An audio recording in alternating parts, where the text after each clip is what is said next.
us, it is engineered to last. Over the years, we have won the confidence of world-class organizations across the globe. We have earned their trust. We are Patton, an Indian company with an international outlook. Today we have with us Ms. Priyam Budhia, who hails from one of the most respected business families in Calcutta and in India, of course. And she is an entrepreneur in her own right as well. What we would like to know from you, ma'am, is today sustainable energy efficiency, these are some of the most hyped and most talked about subjects and topics. So what Patton as a company or as an organization is doing about it? What are the kind of activities that you have taken up so far? Because I know after you finished your studies abroad, you are doing a lot of things on this front. So if you could throw some light on that. Yes, thank you. Good afternoon or good evening. This is Priyam. I head up business development here at Patton Group, which is my family business. So I joined the company back in 2011 after I finished my studies in the UK at the University of Nottingham. I also worked in banking back there in the UK with Lehman Brothers and then with Barclays Capital. And I was fully armed to join the company and try and grow the business. So it's been a while. It's been about 8 years that I've been with the business, and I think one of the initiatives that we started, this is back in 2015. Patton has always been committed to sustainable energy and to be an environmentally friendly company.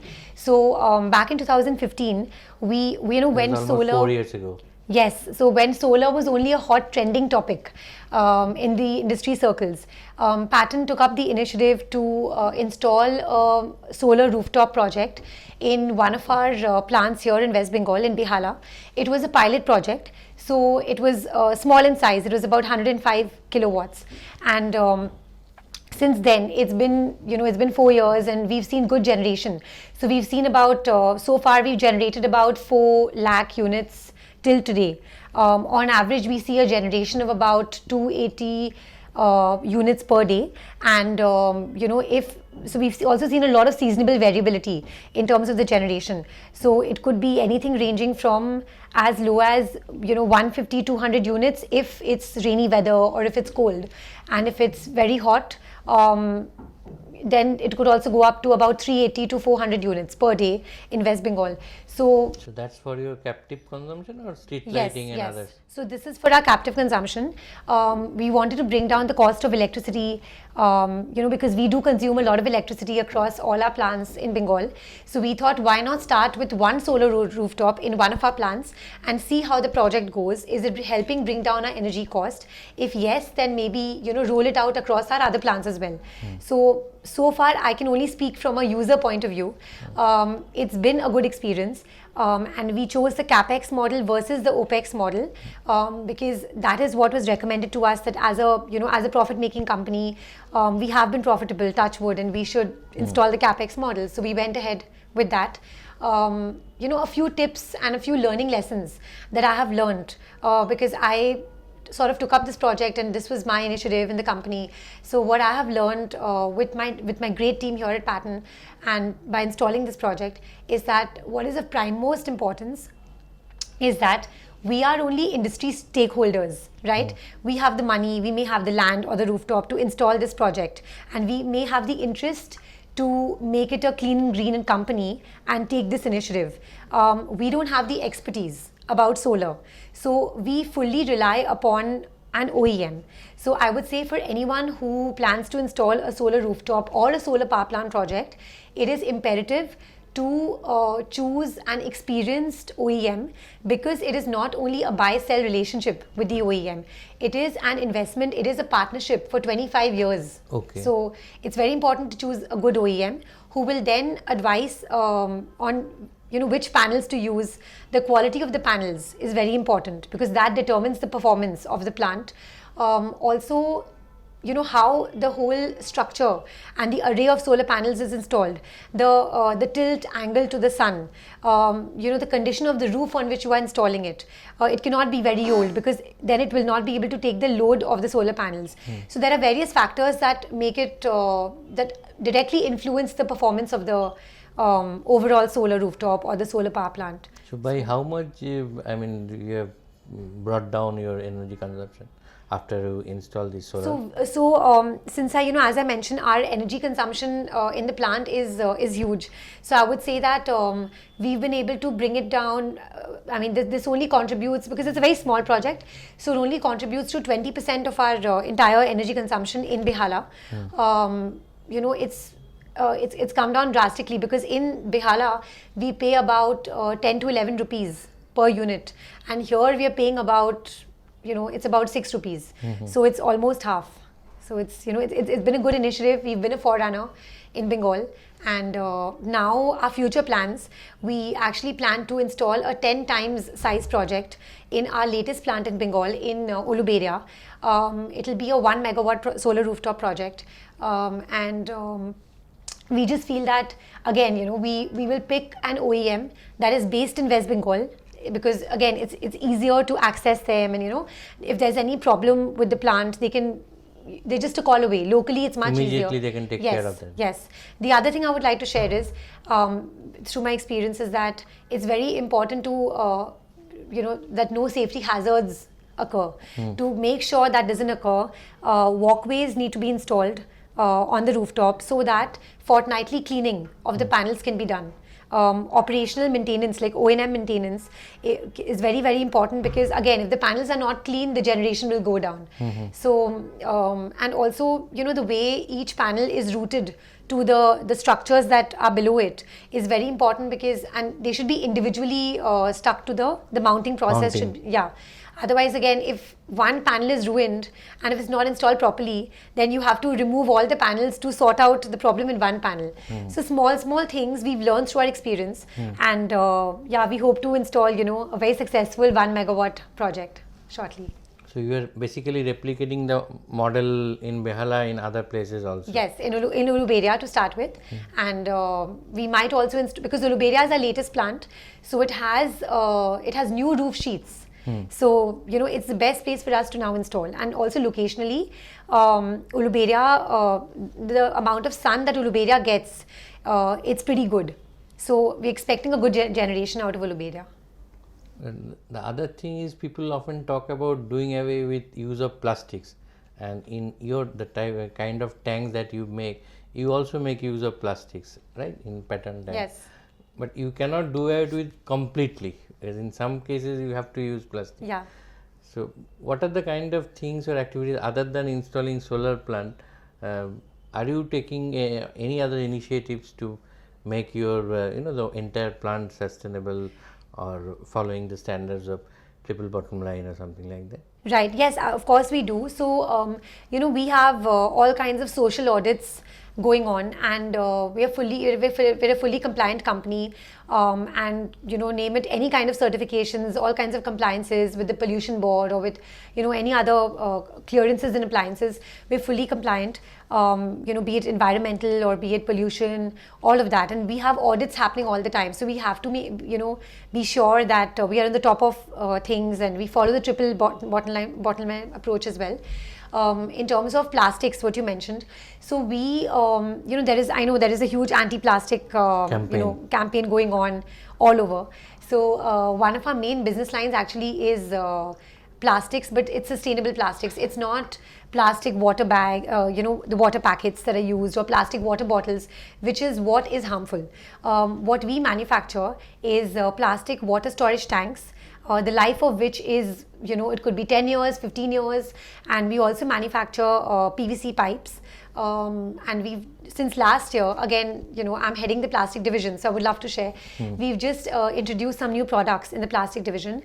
One is material handling solutions. So we've just started with crates, which is FMCG crates, fish crates, milk crates, industrial crates as well, and we've supplied to the likes of say Mother Dairy or a Keventers, a Tucker Dairy or an Anmol, and we are also getting into bins, so commercial, industrial, residential, all sorts of bins.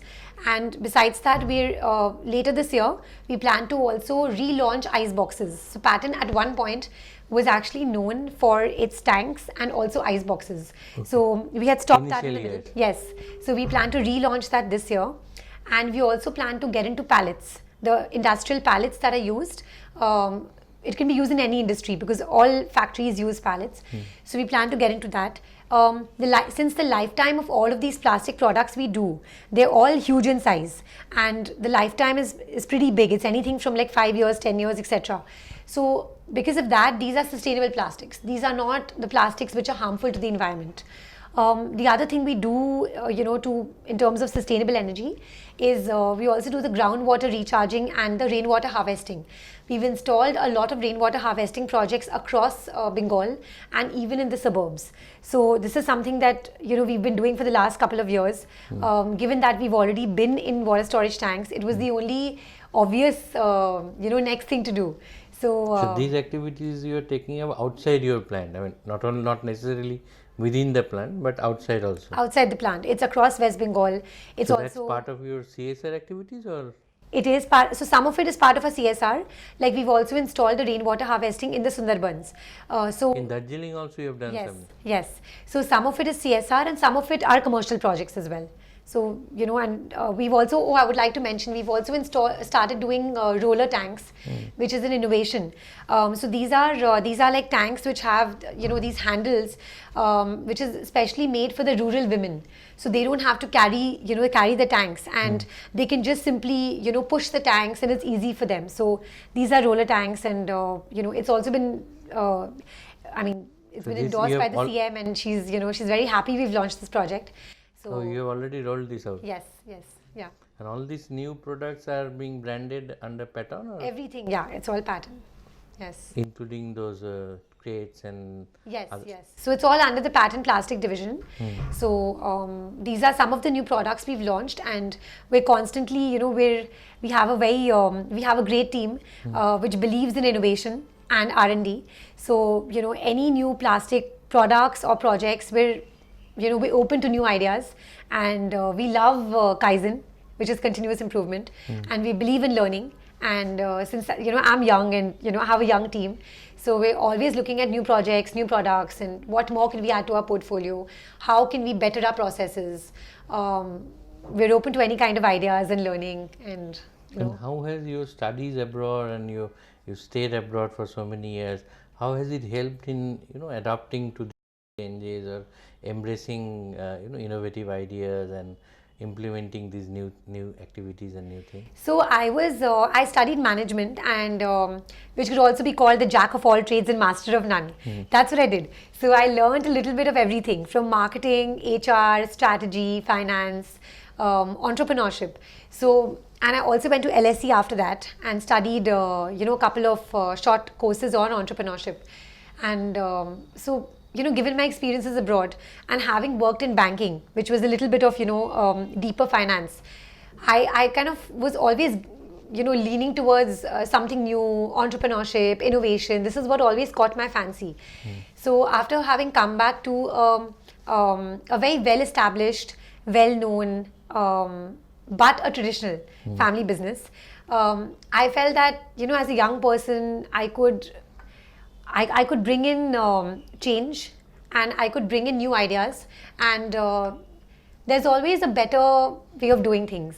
So be it like streamlining the HR processes in the company, or like improving the way lean manufacturing, and then also like, for example, we're just installing a PMS now, so performance management system for the plastic division. So small things like that, and I feel that what I learned abroad, it taught me, like having worked for a very professional bank, which is Lehman Brothers and then Barclays, and having been in a college abroad, it taught me their way of doing things, and it also taught me just basic work ethics, corporate ethics, and all of that.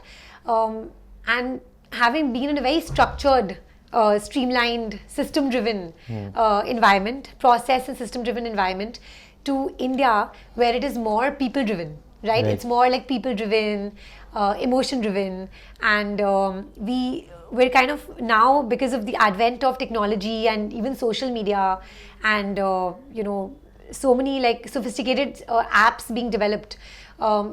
I feel that even traditional Marwari family businesses are moving towards adopting new technologies. They're open to this. So I think that's where I come in. I'm constantly looking out for any new apps which are being developed, so that we can optimize and make things more efficient in the company. So I think just studying abroad, working abroad, it gave me a fresh perspective towards things, and I'm trying to get the best of what I've learned and apply it here in my business.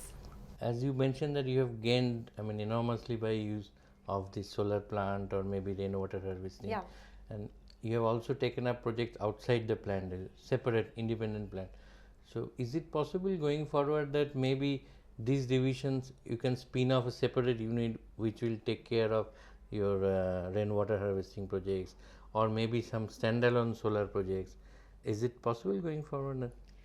No, I don't think so. So rainwater harvesting is a part of our plastic division. So far we've done it as CSR, and we've also installed some commercial projects.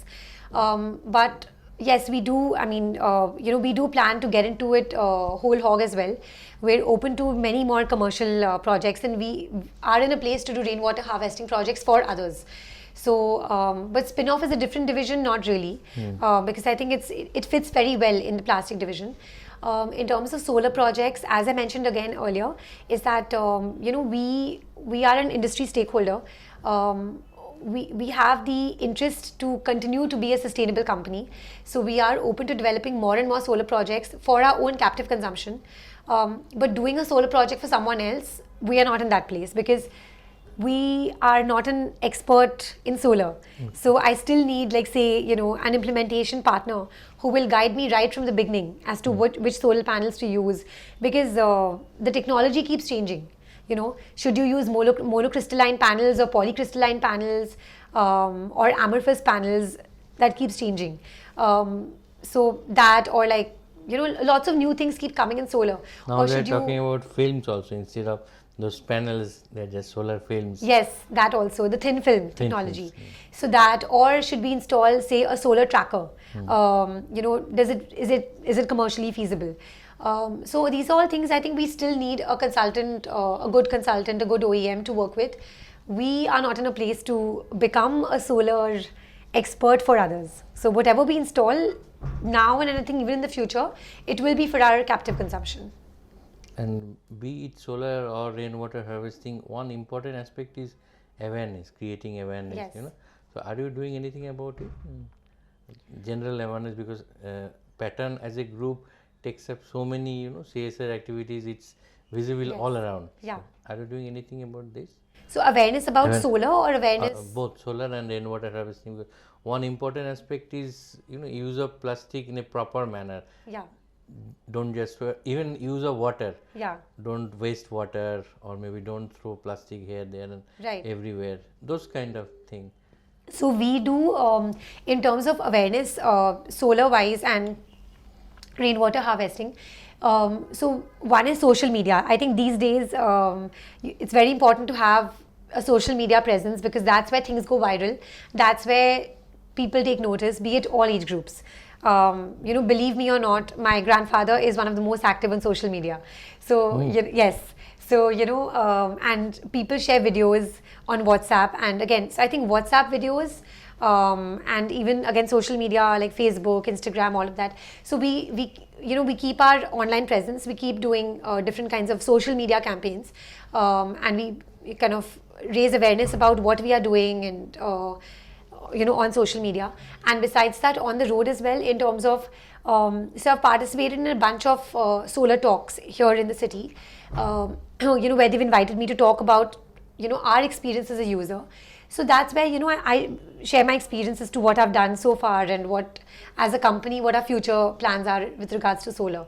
So any platforms that that come about. We're happy to share what we're doing, and if there's someone else who wants some kind of advice about what we did and why we did, I'm happy to share anytime. So now water is perceived to be a very scarce commodity. Everybody is talking about it's going to be an alarming situation. Yeah. Maybe 2, 3, 5 years down the road, and you are into a business which talks of storage of water. Yes. So there should be a natural tendency to propagate that line of thinking, how to store water. So it's there in your. So we do a lot of in the plastic division, how we work is we obviously have our sales team, and then we have our dealer network and sub dealer network, all of that. So we do a lot of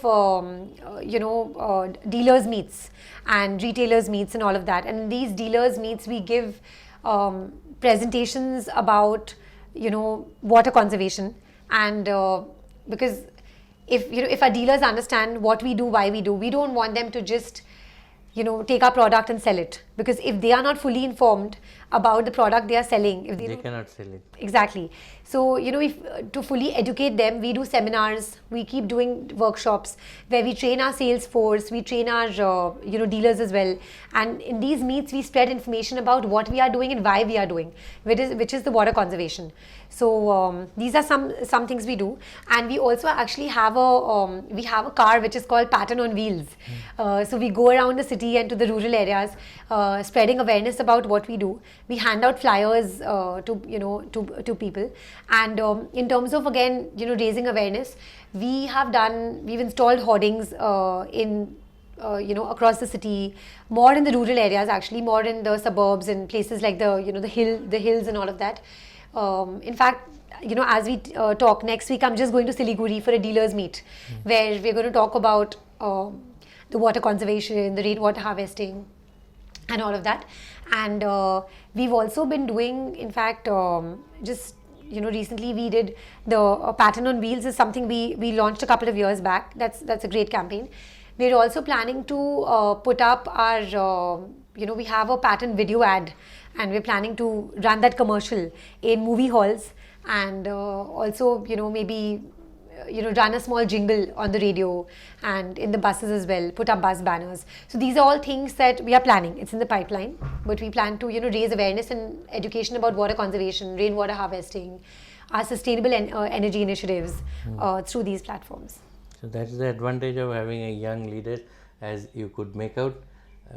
We are going to talk to you even more on your entrepreneurial journey in our second episode. But thank you for being with us. Thank you.